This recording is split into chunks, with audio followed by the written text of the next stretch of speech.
Magandang umaga muli sa inyo mga kapatid. Alam nyo, nung Friday pa ako excited na ma-share ang bahaging ito na ating pag-uusapan ngayong umaga. Kasi akmang-akma po ito sa nangyayari ngayon, hindi lang sa ating bansa, kundi nangyayari sa buong mundo. At ito nga po, kung mayroong kayong hawak na Biblia, buksan niyo po sa aklat nga ng Lucas pa rin na ating sinasaliksik. At ngayon po ay nasa chapter 6, verse 12 to 23 na po tayo. Lucas 6, 12 to 23.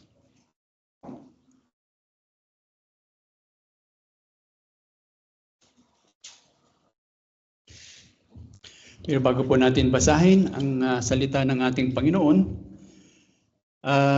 kung naalala nyo pa, yung last na pinag-aralan natin ay nadinig natin yung tinatawag na paliwanag ng ating Panginoon kung ano nga ba ang ibig sabihin ng Sabat, yung araw ng Panginoon. At na pagtanto natin na ibinigay niya mismo yung kanyang tatlong halimbawa sa kanyang buhay kung paano niya pinapahalagaan o isinasabuhay ang araw ng Sabat. At yun nga ay naliwanagan tayo. At ngayon naman ay makikita natin siya na sa pagpapaliwanag naman ng katotohanan tungkol sa usapin ng ano ba talaga ang ibig sabihin pag sinabing ikaw ay pinagpala. Blessed. At dito po ay makikita natin na bago niya ipaliwanag yun ay sabi doon, ginather muna niya yung marami niyang mga tagasunod. Yung kanyang mga disipulo na tinatawag. At mula doon sa maraming disipulo na yon na sumusunod sa kanya, ay pumili siya ng 12. At yun ay kanyang tinawag na mga apostoles o apostol. At ito nga, yung tinatawag din po na Sermon on the Mount. At kumbaga ito yung umpisa. Ito yung unang mensahe na kanyang sinermon sa tinatawag na Sermon on the Mount. At kung ikukumpara natin si Mateo halimbawa, si Mateo po ay, kung di ako nagkakamali, gumugol siya ng mga 3 chapter ng kanyang ebanghelyo para ikwento o itala yung Sermon on the Mount ng ating Panginoong Hesus. Pero si Lucas po ay kakaiba yung kanyang pamamaraan. Dahil hindi po niya pinagsama-sama ang kabuuan ng Sermon on the Mount. Kundi parang makikita natin na itong pag-aaralan natin ngayon at may mga ibang susunod pa rin na kabahagi ng Sermon on the Mount ay hindi po ito kabuuan, kundi sa ibang bahagi pa ng ibang chapter pa ng kanyang ebanghelyo, makikita muli natin may Sermon on the Mount ulit. Kumbaga pinagputol-putol niya. Siguro inilagay niya sa tamang konteksto, kumbaga yung mga katuruan na yon na itinuro ng ating Panginoon. And then, makikita din natin na dito sa pagpili ng ating, o dito sa pagkakwentong ito ni Lucas, kung tutuusin, marami pa pong mga, tawag natin dito, aspeto na hindi natin matatakil ngayong umaga. Dahil dito sa mga katuruan na dito sa pagkakwentong ito ni Lucas, kung tutuusin, marami pong sermon na po pwedeng ipaliwanag o ano tawag nito? Saliksikin. Pero hindi natin mapag-uusapan lahat. Pero makikita natin dito na dito nga sa pagtawag ng ating Panginoon sa 12 at sa pagpangangaral niya sa marami pang mga disipulo niya, ay makikita natin na ipapaliwanag niya dito yung ano tawag natin dito? Buhay na kaharapin nila. O kumbaga, kung saang aspeto ba sila tinatawag ng Panginoon. Anong klaseng pagtawag ang kanyang ginagawa o gagawin sa kanila o ginawa sa kanila? Ano ba yung parang pinaka-aim o gustong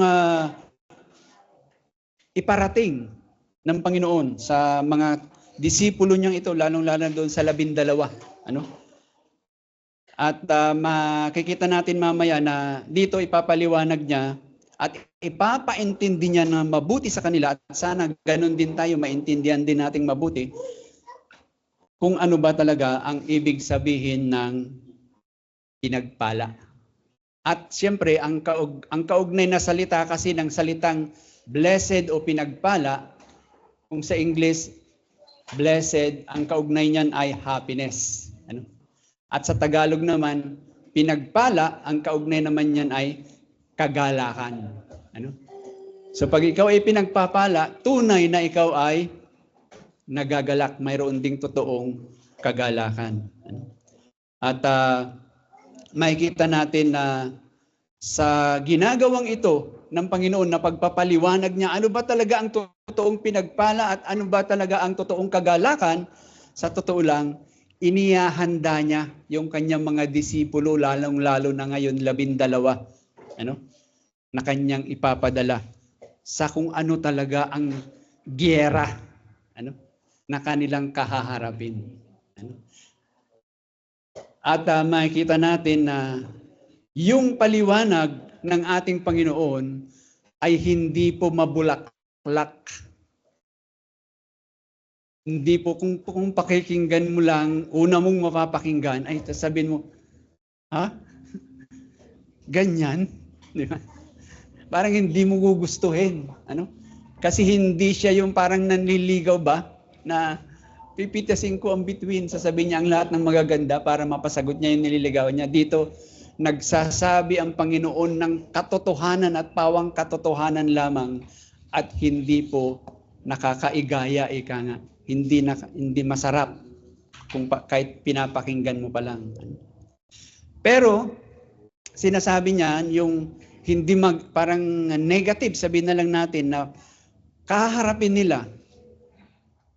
Pero at the same time, kahit sinasabi niya yon, ang kanya talagang layunin kung bakit niya sinasabi yung katotohanan na yon na hindi maganda, in a way, ay dahil ang gusto niya sa kabila ng ganong kalalagayan nila na hindi kaaya-ayang kaharapin sa digmaan, kaya niya sinasabi ito dahil gusto niya na sila ay magalak. Yung sinasabi nga ni Apostol Pablo, rejoice always. Pero siyempre may kasama yung rejoice in the Lord always. Yun din po yung gustong maabot o maging maranasan ng mga disipulo ng ating Panginoon. Yun yung gusto niya. At sabi nga natin, kung sa mundo mo ipapaliwanag ito, kung sa hindi mananampalataya mo ipapaliwanag ito, hindi talaga nila ito tatanggapin. Bakit? Kasi sa mundo, ang gusto ng mundo ay yung wag mo lang pansinin yung mga negatives na yan. Huwag mong pansinin yung problema na yan. Ano sabi nila? Basta think positive ka lang. Ganyan sa mundo. Pero si Jesus, hindi ganun yung paliwanag niya. Hindi ganyan yung sasabihin niya. Hindi niya sasabihin na, hayaan nyo lang yung mga problema na yan. Lilipas din yan. Hindi. Sasabihin niya yung problema, totoo yan. Hindi yan multo. Hindi mo yan pwedeng ignorin. At sabi ko nga, sa totoo lang may 4 na sermon dapat ito. Pero isang sermon lang ang pag-aaralan natin. Yung unang sermon na pwede nating makita dito ay doon sa verse 12. Medyo pasadahan lang natin ng konti kasi nga hindi natin mapag-aaralan lahat. Dito sa verse 12, makikita natin dyan, di ba? Nasabi dyan, He continued, babasahin ko na lang in English, He continued in prayer. Sa buong magdamag. Nang mga araw na iyon, siya ay nagtungo sa bundok upang manalangin at ginugol ang buong magdamag sa pananalangin. Yung sermon? Sa isang salita. Yung word na prayer o pananalangin. Na kung makikita natin, bakit siya nananalangin? Mayroon kasi siyang gagawing importante. Pipili siya ng 12. So ang tanong dito, kung si Jesus, di ba? Sabi nga ni John sa isang sulat niya, di ba? Anong sabi ni John tungkol kay Jesus? Sabi niya, si Jesus, alam niya ang nilalaman ng isip at puso ng tao. Tayo lahat dito, alam niya kung ano nasa isip natin, ano nasa puso natin.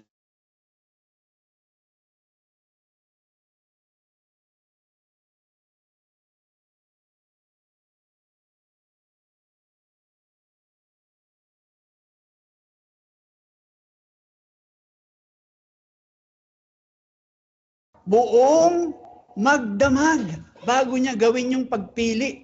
So ang tanong, kung siya, na alam na nga niya yung nilalaman ng isip at puso ng tao, bago niya gawin yung pagpili na nalangin pa siya ng ganong katagal, anong ibig sabihin yan?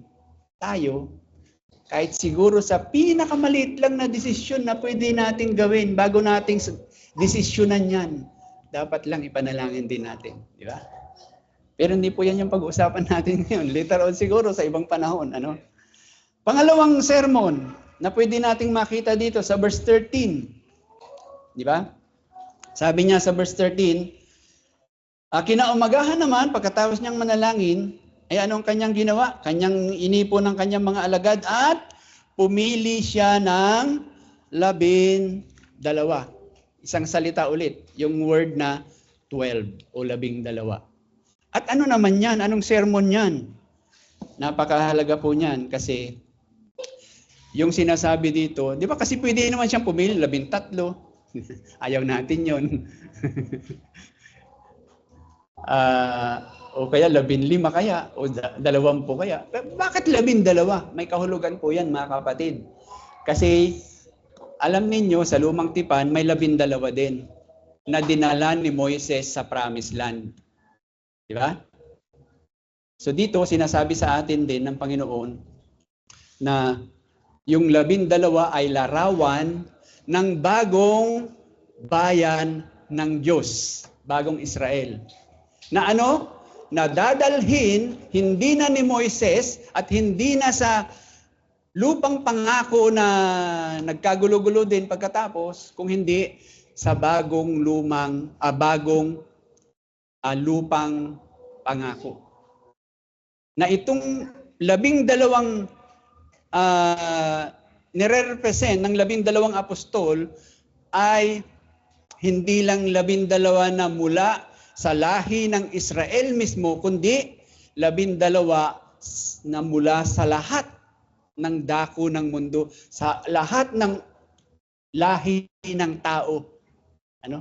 At yan ay makikita din natin, medyo in-emphasize din ni Luke dito na yung mga nakikinig sa kanya, yung mga nandoon na maaring yung naging disipulo na rin niya. Sabi diyan sa verse 17, saan daw nanggaling yung mga tao na nandoon upang nakikinig sa kanya? Mula sa, sabi diyan, Jerusalem, sa verse 17, yung medyo bandang huli na, Jerusalem at sa baybayin ng Tiro at sa Sidon. Yung mga nakikinig sa kanya o yung mga disipulo na sumusunod sa kanya ay hindi lang galing sa Jerusalem mismo, kundi galing din sa iba't ibang dako na lagpas na sa Jerusalem. Kung titingnan natin yung mapa, masyado ng norte, mataas na masyado yung pinanggalingan nung Tiro at Sidon. Ano? Hindi na parte ng Jerusalem yun. So mga kinikilala na rin silang mga pagano, hindi na sila mga Gentile, hindi na sila mga Hudyo. Ano? So yan po ay larawan din ng tinatawag nating Great Commission. Ano ba yung Great Commission ng Panginoon? Humayo kayo sa bawat sulok ng mundo, sa lahat ng dako ng mundo, sa lahat ng uri ng tao, sa lahat ng bansa. Yun ang ibig sabihin nun. Ano? At yun po ay pwede nating makita kung 12. Salitang 12 yung ating pag-uusapan. And next, sa verse 13, meron din pong isang sermon pa dyan, na isang salita lang din ang keyword. At anong mayroon dyan? Sa dulo, sabi dyan, di ba, pumili siya sa kanila ng 12 na itinalaga niyang mga apostol o tinawag niyang mga apostol. Salita, apostol, apostles. Ano naman ang kahalagahan niyan? Well, maliwanag na yung 12 disciples o yung apostol na yan na 12, sila lang talaga yung mayroong ganoong natatanging ang tawag natin dito, title o natatanging ministeryo na ibinigay mismo ng Panginoon. Ang Panginoon mismo ang pumili sa kanila. At wala na pong pwedeng maging kapareho nila sa kanilang estado na yon, sa kanilang kalalagayan na yon. Pero may kahulugan po kasi yung salitang apostol sa original na salita. Sa original po, yan po ay apostol. Kung di ako nagkakamali,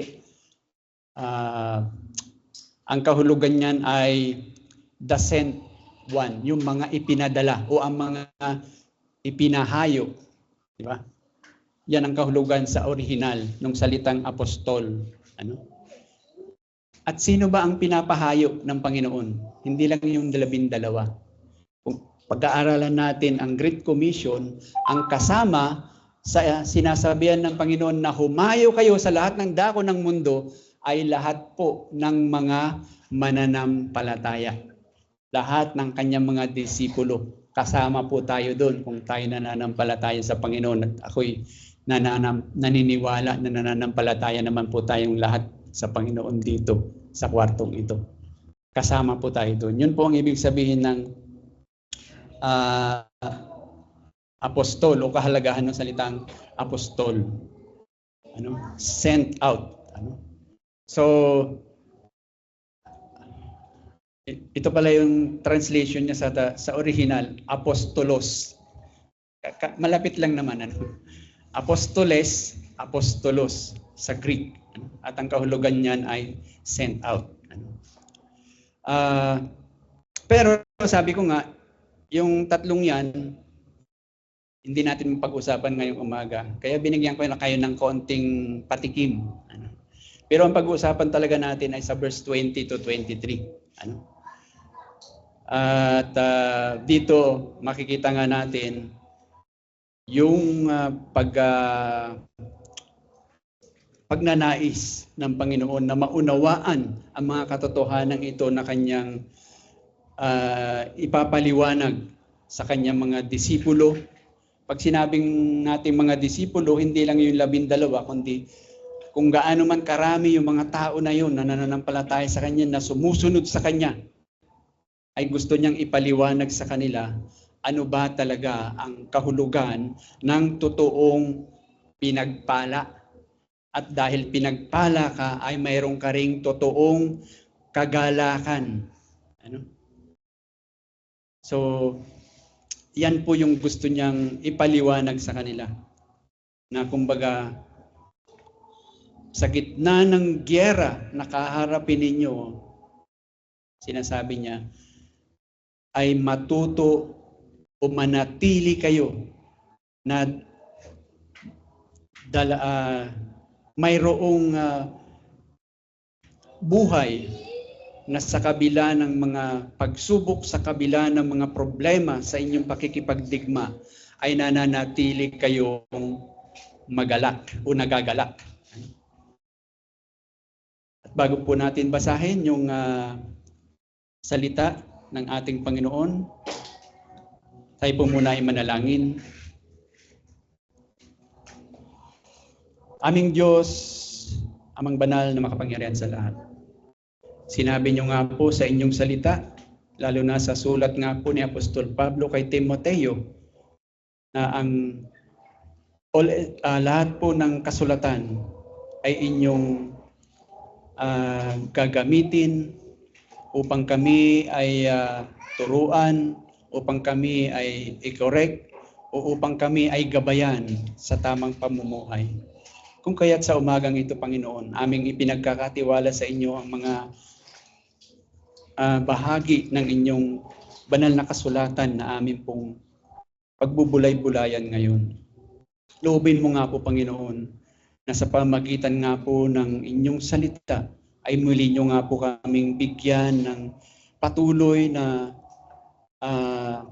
pagbabago sa mga hindi pa po naayon na pamumuhay o pag-iisip na mayroon kami. At makapamuhay nga po kami ng ayon sa inyong salita at hindi ayon sa sanlibutan ito. Kaawaan niyo kami, Panginoon, sa tulong nawa ng inyong banal na Espiritu, ay patuloy mong ang buksan ang puso at isip ng bawat isa. At ganun din na gamitin niyo ako para ang inyong salita, tanging salita o katotohanan lamang ng inyong salita, ang siyang lumabas sa aking mga bibig. Ito po ang aming dalangin sa ngalan ng inyong anak na si Jesus. Amen.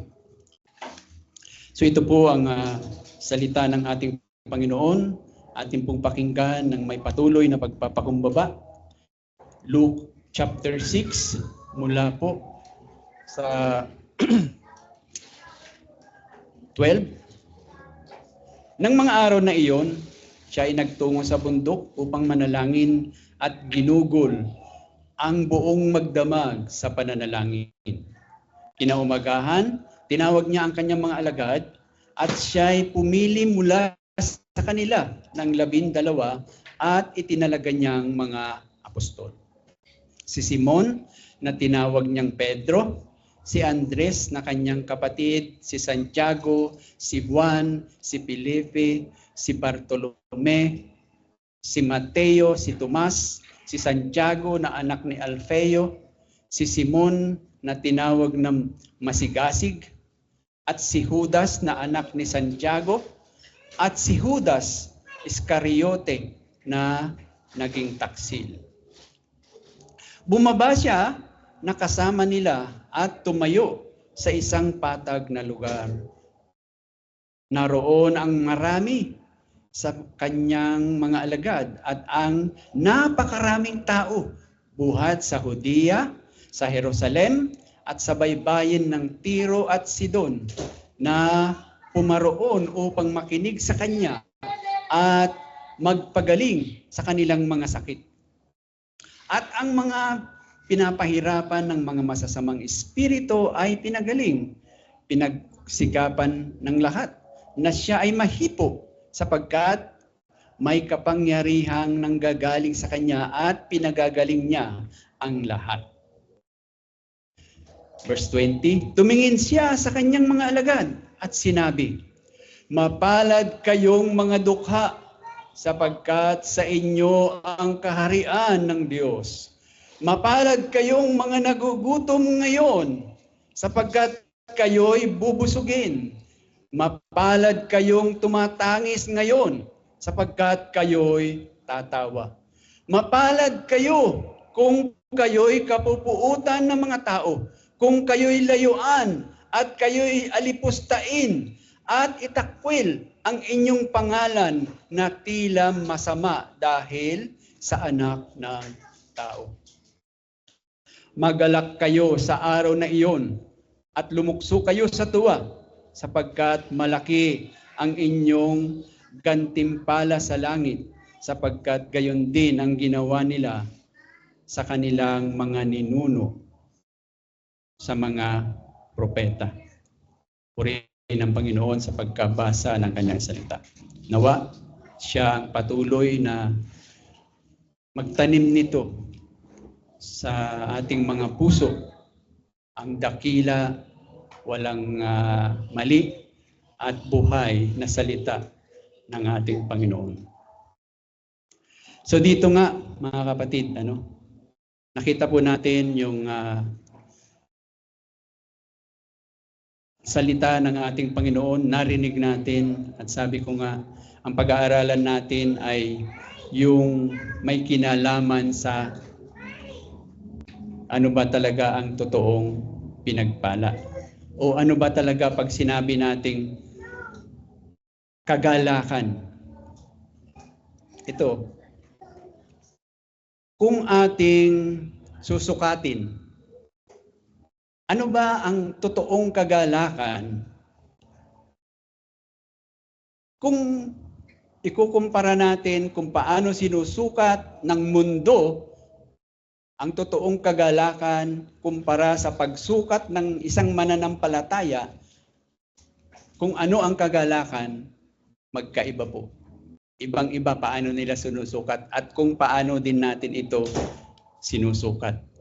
O kung paano natin ito inuunawa. Maging yung saan nga ba natin nakukuha o paano ba natin makakamtan yung kagalakan? Magkaiba rin po ang kaisipan ng mundo kung saan nila nakukuha ang totoong kagalakan o kung saan nila makukuha ang totoong pagpapala. Iba rin po para sa atin ng mga mananampalataya kung saan natin ito matatagpuan.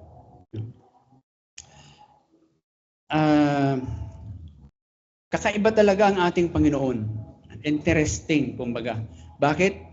Kasi sa pag-uumpisa pa lang ng kanyang ministeryo at yung unang-unang mensahe niya sa tinatawag na Sermon on the Mount, ay ito na kaagad yung kanyang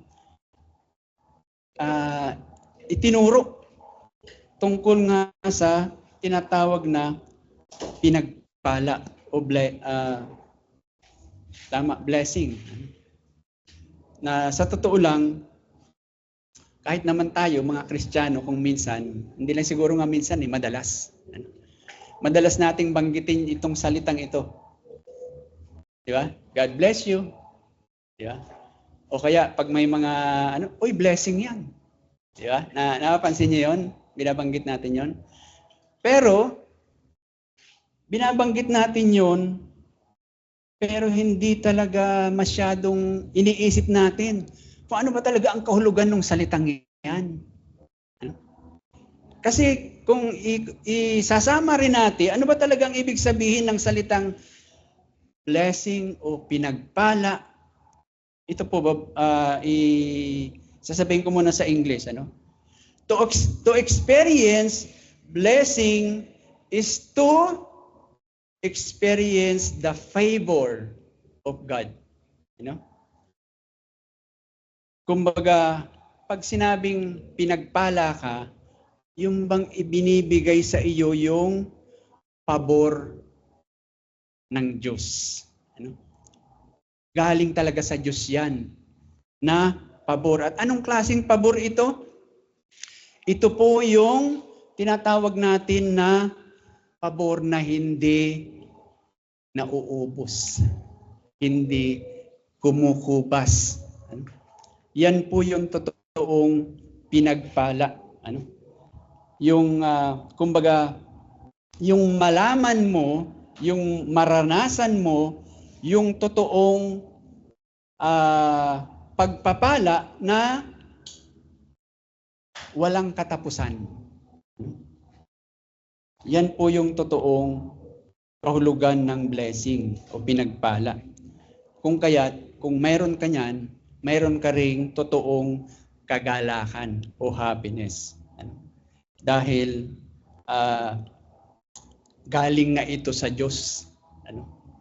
At yan po yung gustong ma-experience o gusto ni Jesus na makamtang o na magkaroon ng sa buhay ng kanyang mga disipulo, lalo na ngayon 12. Gusto niya na kahit haharap sila sa giyera, matinding giyera sa buhay, ay maranasan nila yung totoo na buhay na pinagpala.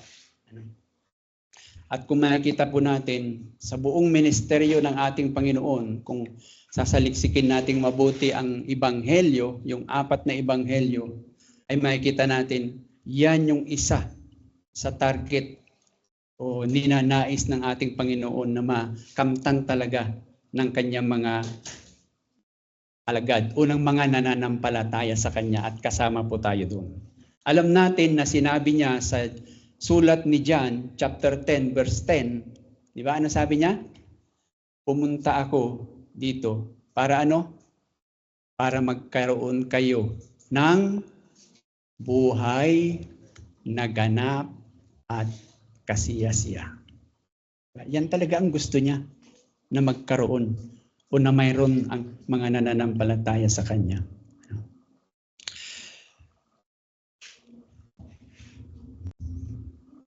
Pero mahalaga, na maintindihan natin kung ano nga ba talaga ito. Mahalaga na makita natin kung saan nga ba nanggagaling ang totoong kagalakan. At dito sa mga binasa natin kanina, ay makikita po natin na nung ipinaliwanag niya ito, nakakagulat. Lalo na siguro yung 12. Kasi unang-una nilang marinig ang paliwanag na ito tungkol sa pinagpala. Tayo, medyo familiar na tayo Ilang beses na natin narinig ito. Maaring ilang beses na natin narinig na i-preach ito.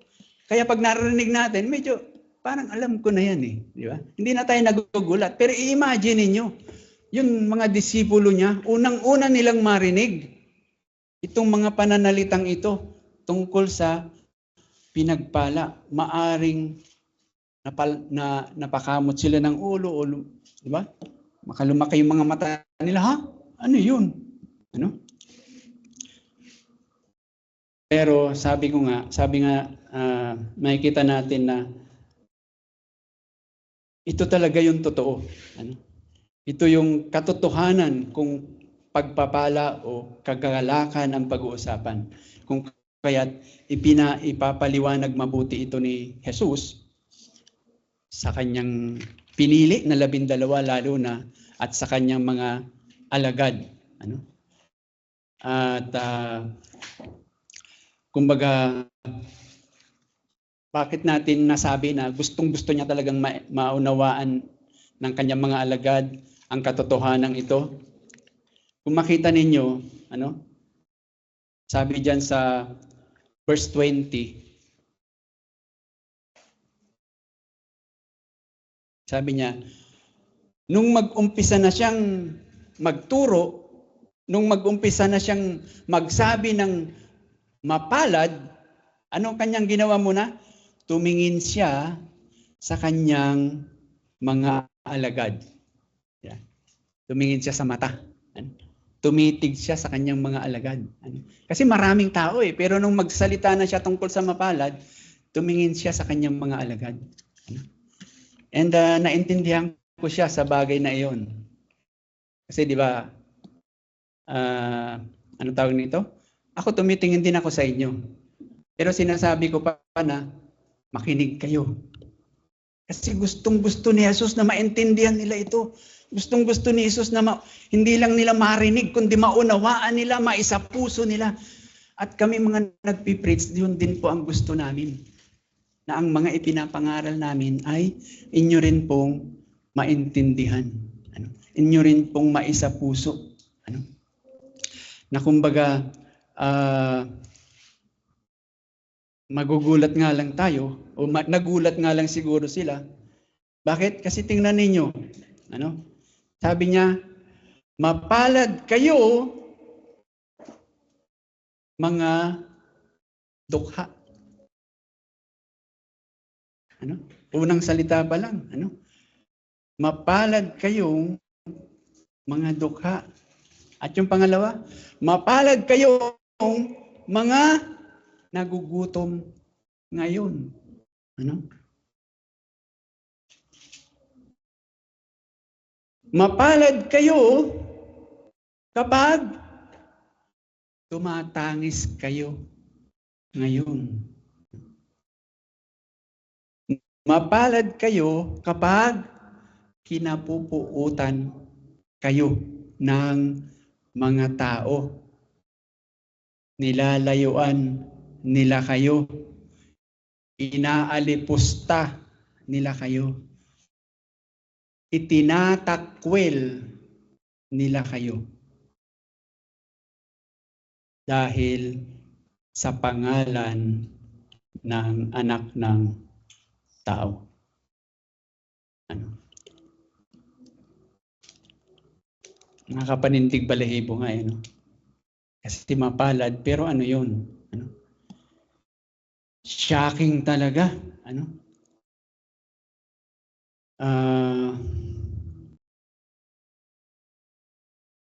Kung makikita natin, yung sinasabi dito ng Panginoon, mapalad kayo,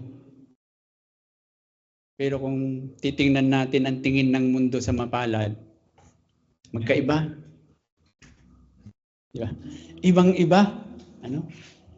Kasi paano mo man masasabi na mapalad ka kung ikaw ay kinapupuutan?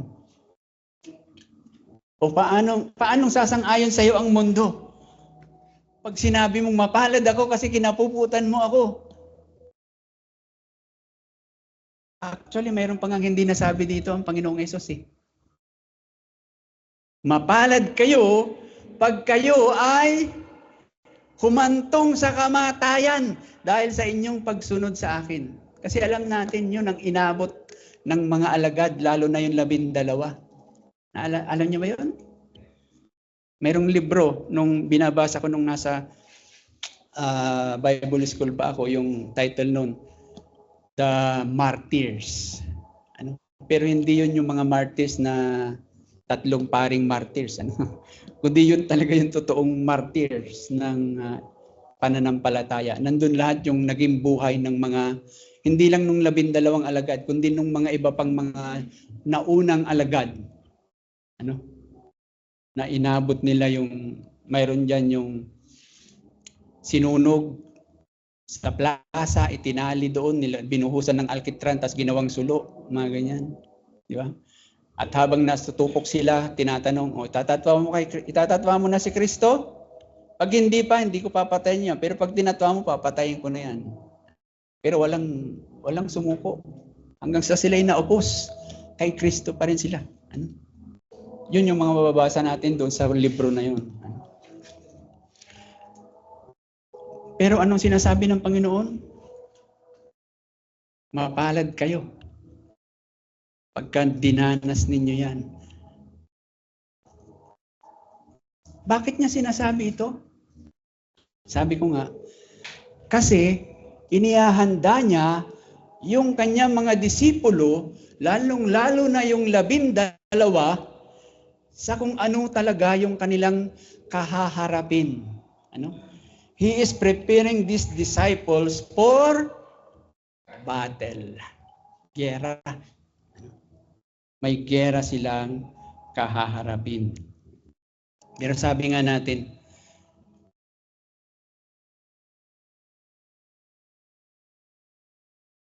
pinagpala ba yung ganun?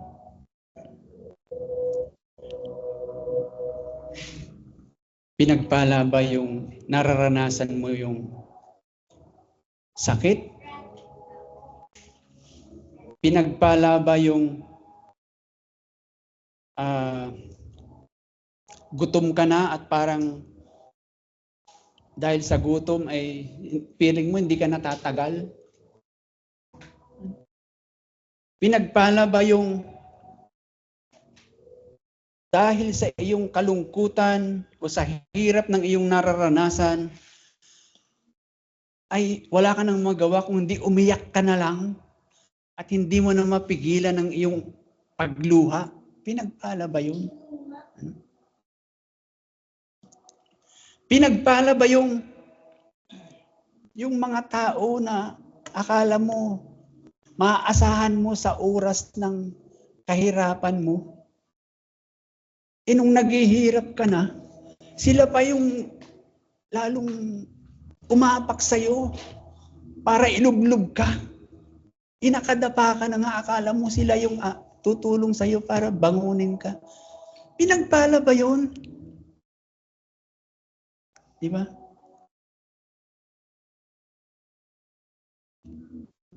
Shocking talaga. Di ba? Shocking talaga itong sinasabi ng ating Panginoong Hesus. Kasi hindi lang yung sinasabi niyang pinagpala kayo, kundi sinasabi niya, pag nararanasan niyo yan, gusto ko ang maranasan ninyo, kayo ay maging may kagalakan.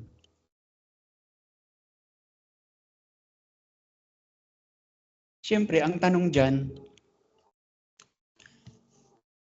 maliwanag naman na ang sinasabi ng Panginoon is hindi kayo, magalak kayo dahil nararanasan nyo yan. Hindi yun yung gusto niyang sabihin dyan. Hindi niya sinasabi na ang kagalakan ninyo ay manggagaling sa sakit, manggagaling sa gutom. Hindi niya sinasabi na ang kagalakan ninyo ay manggagaling dun sa puot ng mga taong napupuot sa inyo. Hindi yun yung sinasabi niya. Ano ba ang sinasabi dito ng Panginoon? Na magalak kayo sa oras o sa panahon ng mga ganyang kalalagayan sa buhay. Well, unang-una mga kapatid, ang sinasabi lang dito ng ating Panginoon, yung kagalakan o yung totoong pagpapala na sinasabi niya, ito po ay matatagpuan lamang natin sa Kanya. At mauunawaan lamang natin yan sa pamagitan ng Kanyang salita. O yung tinatawag natin, ang sagot sa tanong na ito, nasaan yung kagalakan dyan? Ang sagot dyan ay yung tinatawag nating theological. O ito ay may kinalaman talaga sa Diyos. O ito ay manggagaling lamang walang iba kung hindi sa Diyos. Naalala nyo pa yung napag-aralan natin nung makanakaraan, hindi ko na lang masyadong matandaan kung saan yon, nung tawagin ng Panginoon yung unang mga disipulo, si Pedro, di ba? Nangaral siya sa kanyang bangka, tapos pagkatapos noon, anong sabi doon sa bandang uli? Iniwan ni Pedro ang lahat at sumunod sa kanya. Na ano yung ang tawag nito, yung pinaka-bottom lines na naintindihan natin doon noon? Ano ang mangyayari sa iyo kung ang lahat ng mga dakila para sa iyong paningin o yung kinikilala o inaangkin mo na kayamanan mo ay mawala sa iyo? Di ba? Ano mangyayari sa iyo? Yun po yung nakita natin doon. Ano ba ang pahahalagaan mo? Si Jesus ba o ang kayamanan mo? And definitely, yun din po yung gusto niyang maunawaan ng kanyang mga alagad dito. Kung ano ang pinapahalagahan mo, yun talaga ang magbibigay sa iyo ng kagalakan. So papaano ka magkakaroon ng totoong kagalakan at ano dapat ang pahahalagan mo sa buhay na ito? Alam po natin na kaya niya sinasabi ito sa kanila, yung katotohanan na ito. Bakit? Kasi alam niya na sila ay nandito sa mundong ito. Na ano nga ba itong mundong kinalalagyan natin? Ito po yung tinatawag sa English na fallen world o mundong isinumpa ng Diyos. At dito sila magmiministeryo. Dito sila mamumuhay na walang pinagkaiba sa atin. Nandito din tayo ngayon. At kung tatanungin natin ang mundo, Ano nga ba ang ibig sabihin ng totoong kagalakan? Sa panahon natin ngayon, mayroon tayo yung tinatawag na Google. Na alam ko kahit tayo, madalas tayong magtanong kay Google. Pag may nararamdaman tayo, yung salin na pumunta sa doktor, type mo lang, masakit ang ganito ko, ano ba? Google, ano ba ibig sabihin? Ano bang nangyayari sa akin? Di ba? May sinasagot si Google. Ano? Pero saan nanggagaling yung sagot ni Google? Bakit nagagawa niyang sagutin yon? Ang tawag natin, meron kasing technology na tinatawag na AI, na pangalanan na ngayon eh. Yung ano na yon. Na ang ibig sabihin ng AI ay artificial intelligence. Bakit tinabing artificial? Kasi hindi po totoong talino yon. Yun, nagkaroon lang ng ganong kakayanan si Google na sumagot kasi may ipinasok sa kanyang sistema, kaya artificial. Ano? Nasaan nanggaling yung ipinasok na yon? Sa kaisipan ng lahat ng tao sa mundo. So ibig sabihin, pag sumasagot po si Google sa atin, yun yung kaisipan ng mundo. Nagigets niyo po? Hindi ko naman sinasabing mali yung mga sinasabi niya minsan kasi yung asawa ko minsan, pag sumasakit, bumibigat daw yung dibdib niya, tinitingnan din niya yung diagnosis ni Google. Pero ako may diagnosis ako sa kanya. Sabi ko, pag-ibig mo lang yan sa akin.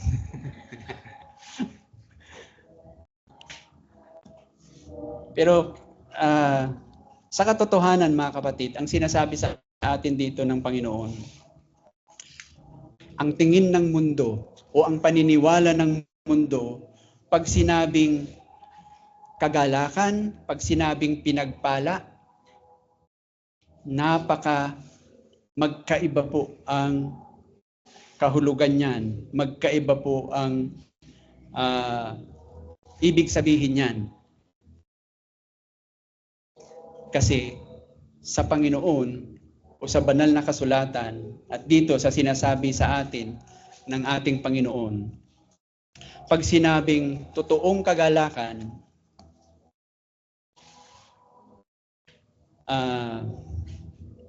ay ito po ay hindi nanggaling sa kung ano ang kaisipan ng mundo nang gagaling ang kagalakan.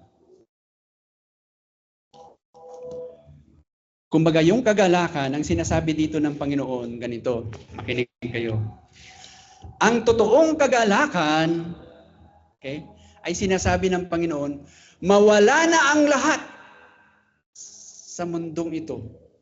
Mawala na sa iyo ang lahat. Pero kung mayroon ka pa ring Kristo, yan po yung totoong kagalakan.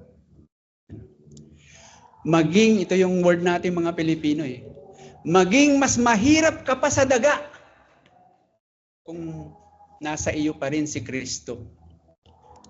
Pinagpala ka pa rin. Yun yung sinasabi dito ng Panginoong Yesus. Deep and real happiness and blessedness is when you have or is when you're weeping because the things that are most precious to you in this world have been lost. But, makinig kayo, you still have me, sabi ni Jesus. Mawala na yan. Pero kung nasa iyo pa rin ako, pinagpala ka pa rin.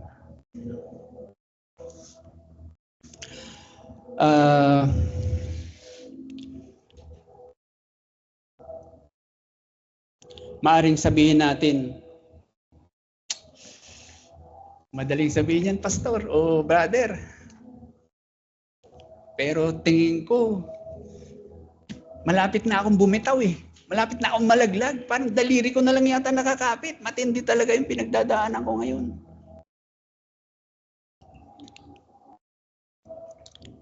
Alam nyo, may sinabi ang Panginoon eh.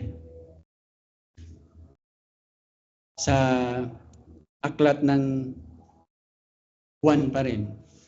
Pero bago natin basahin yun, ang sinasabi dito ng Panginoon, Mawala na ang lahat? Tanggihan ka na ng lahat? Pero kung meron ka pa rin Kristo, ang sinasabi niya, hindi ako mawawala sa iyo. Bakit? Bakit hindi mawawala si Kristo sa ating buhay? O sa atin bilang mananampalataya? Kasi nga sabi niya sa John 10, verse 28 to 29, walang makakaagaw ninuman sa inyo sa aking mga kamay. Naalala niyo yung verse na yun? At hindi lang yun. Sabi niya, hindi kayo maaagaw ninuman sa kamay ng aking ama. Alam niyo yung picture, no?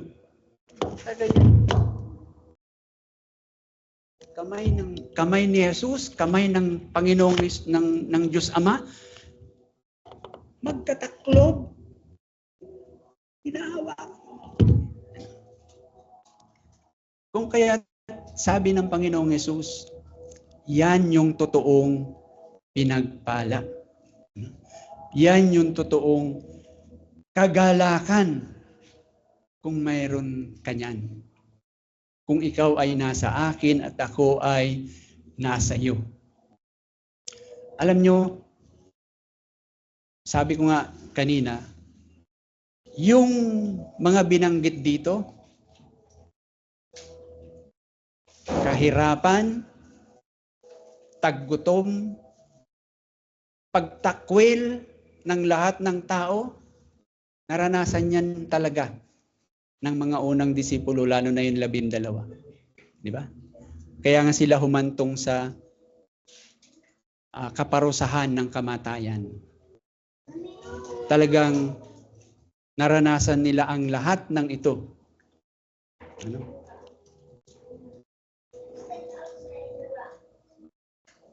Ang tanong, meron ba sa atin dito ang nakaranas ng kaparehong dinanas nila? Siyempre wala. Pero alam ko, ako mismo nagpapatunay na kung hindi man natin naranasan o hindi man natin nararanasan yung katulad ng nirana na pagdaanan nung 12 o nung mga naunang mga apostol o disipulo ng ating Panginoon. Pero alam ko mayroon din kayong kanya-kanyang pinagdadanasan.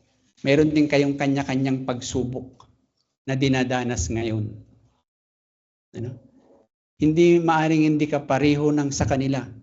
Pero bawat mananampalataya, bawat Kristiyano na nagsasabing sumasampalataya sa Panginoong Hesus, kung papaano niya inihahanda yung mga apostol na yun, nakausap niya nung panahon na yun, lalo na yung 12,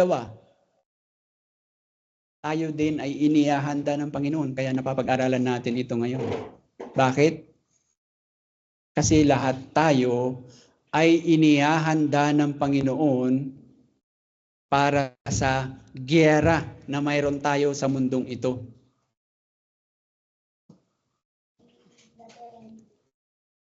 Nakikita niyo ba yung nangyayari sa mundo ngayon? Sa Pilipinas, dito sa paligid natin, sa ating, dito sa Las Piñas, sa ibang bansa. Ano yung nangyayari? Nagrarally, nagagalit ang maraming tao. Bakit? Kasi maraming korap. Maraming mga makasarili. Yan po ay larawan kung saan, kung ano ang mayroon sa mundo na ating ginagalawan, na kung saan tayo ipinapadala ng Panginoon upang mamuhay bilang isang mananampalataya o upang gawin yung pagsunod sa utos niya na go and make disciple. Hindi po madali yan, mga kapatid. Siguro naaalala pa natin si Pacman, yung tinatawag na pambansang kamao, di ba? Lalo na yung nung kabataan pa niya, Yung mga unang laban niya. May napanood ba kayo na laban ni Pacman na nung pagpasok niya sa ring tapos nakatanggap siya ng malakas na suntok, ay bumalik siya doon sa kanyang corner tapos sabi niya, ayaw ko na. Nakita na ba natin si Pacman na ganun? Hindi, di ba? Bakit? Kasi ikinukwento, bago siya pumunta sa laban, grabe yung training na ginagawa niya. Grabe yung paghahandang ginagawa niya. Kaya pag apak niya sa ring, tumanggap man siya na, kasi maraming beses din siyang natalo, na ano na ngayon, na knockout na ngayon, di ba? Pero hindi siya sumusuko. Bakit? Kasi pinaghandaan nga niya yun eh. Pinaghandaan niya yung laban eh. Nag-practice siyang mabuti. Ano?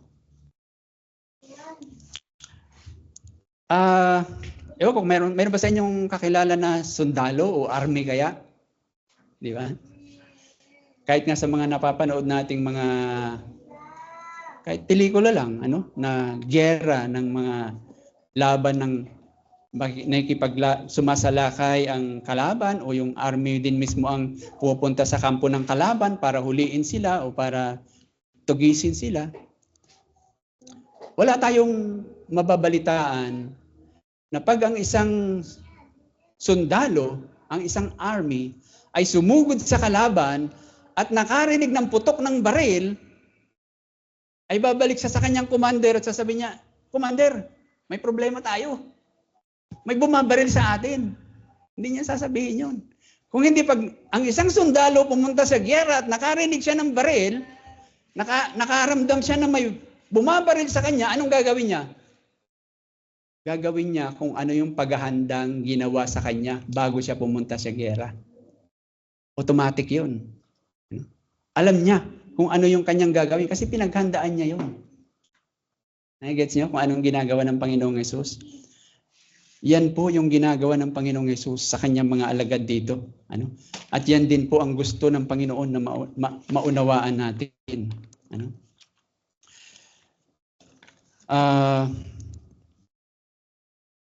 Kumbaga, pagka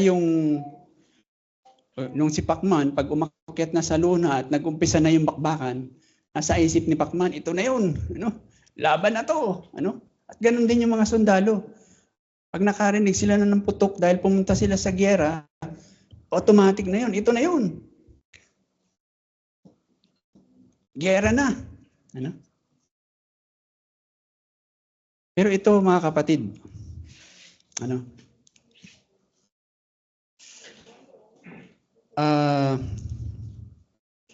bakit kaya tayo na mga mananampalataya, bakit kapag dumadanas tayo ng matinding hirap o pagsubok, dinala mo yung mahal mo sa buhay sa ospital, tapos ng ilang oras o ilang minuto, lumapit sa iyo yung doktor, lumabas sa operating room, sabihin na lang natin. Sabi niya, "Mister o Mrs., pasensya ka na. Ginawa na namin ang lahat. Pero patay na ang iyong mahal sa buhay." Anong gagawin ng marami? Maaaring hindi mo gagawin ng literal, pero nasa isip mo, "Panginoon, bakit nangyari ito? Bakit nangyayari ito? Hindi ito ang inaasahan kong mangyari."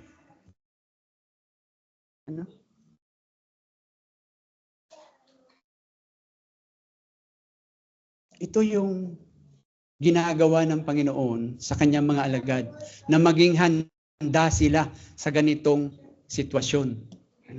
Ito yung dahilan kung bakit ang Panginoon ay hindi nagsasalita ng tinatawag nating mga fake news. Ano yung fake news?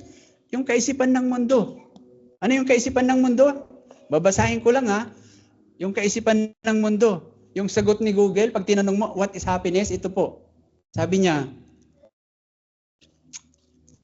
happiness is a complex emotional state of positive feeling.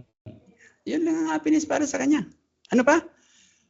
Well-being and contentment. Ano? Experience from joy and pleasure and deep sense of life. Satisfaction. Ano pa? Sabi niya, often associated, yung happiness daw is often associated with positive experience like achieving goals. Yung maabot mo ba yung pangarap mo? Di ba? Meaningful relationship. Basta okay lang kami ng pamilya ko, ng asawa ko, ng kaibigan ko. Ano? Yung okay lang. Walang away-away. Di ba? And ito yon, healthy mind set. Ano? At ang sabi niya, but not the absence of negative emotions. Rather, ito presence of positive ones. Narinig niyo ba yan? Think positive lang, kaibigan. Malagpasan mo rin yan. Think positive lang. Di ba? At sabi pa niya, ito daw yung key aspects of happiness. Sabi niya, positive emotions, happiness involves feelings, joy, contentment, gratitude, and other positive, puro positive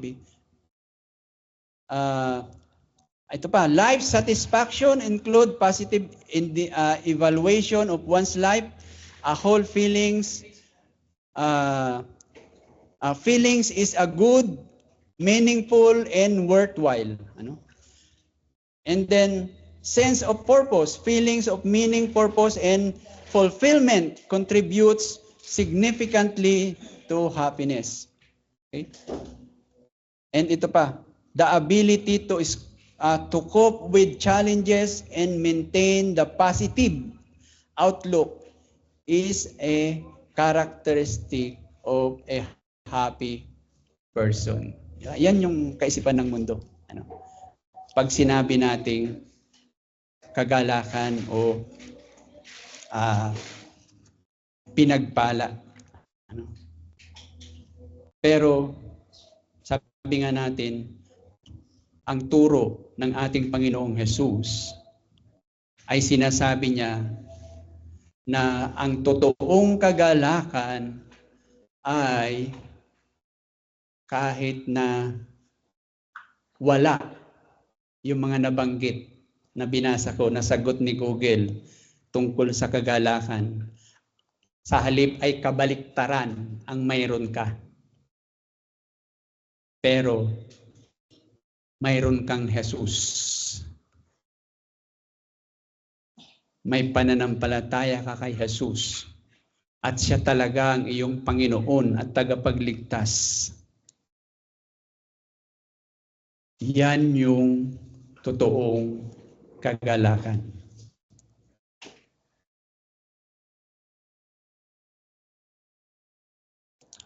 Ano ang nararanasan nating pagsubok ngayon? Anong nararanasan mong pagsubok ngayon, kapatid? Ito yung tanong pa. Ano?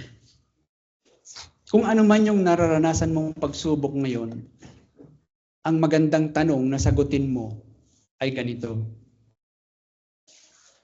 What is your treasure? Who do you love? Dalawang tanong na yan.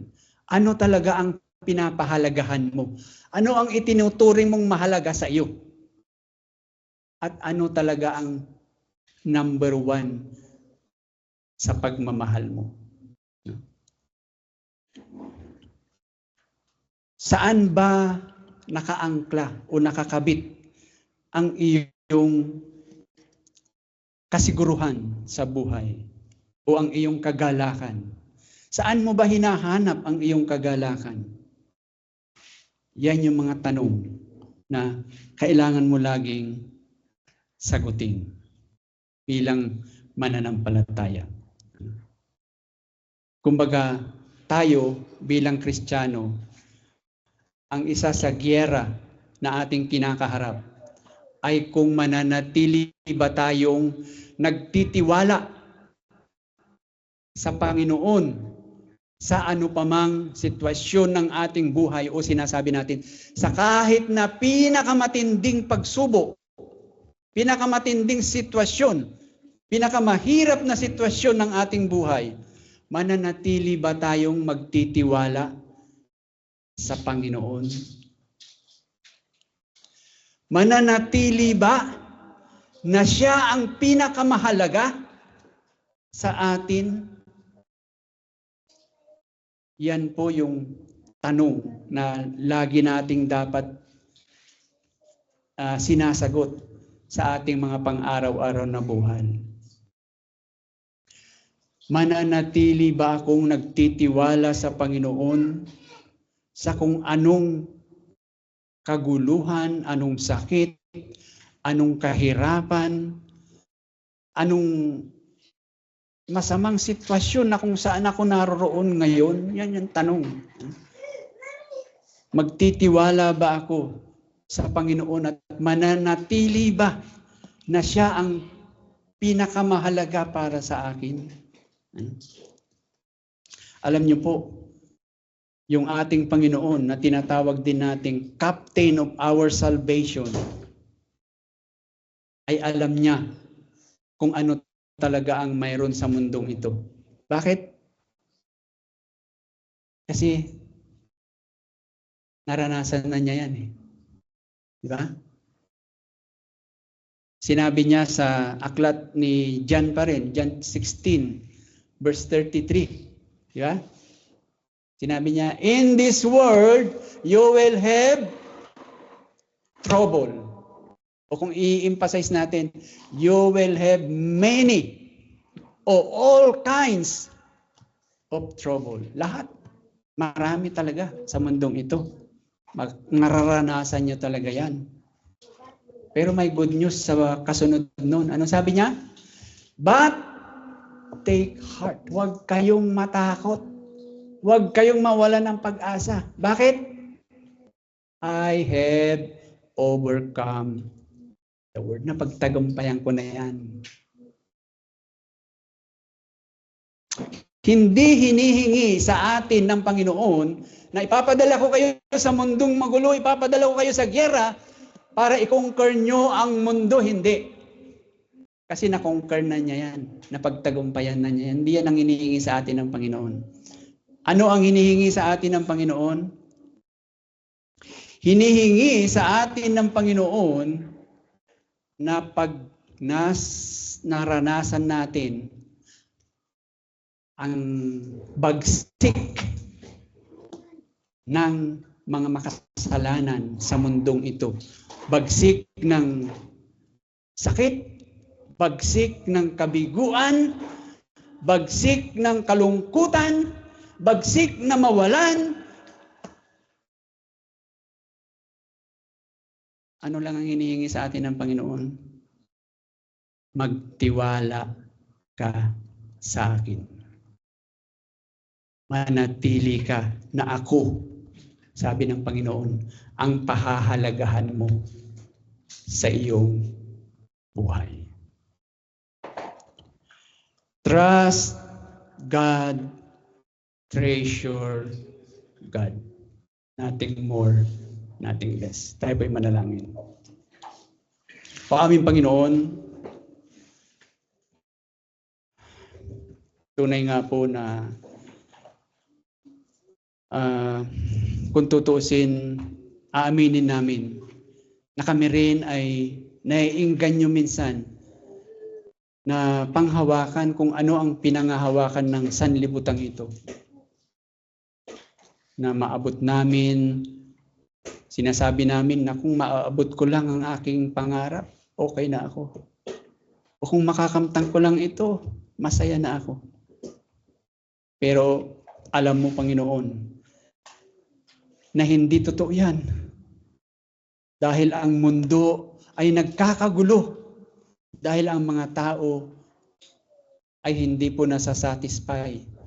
Naabot na nila ang isa, pero gusto pa nila ang pangalawa at wala pong katapusan, Panginoon.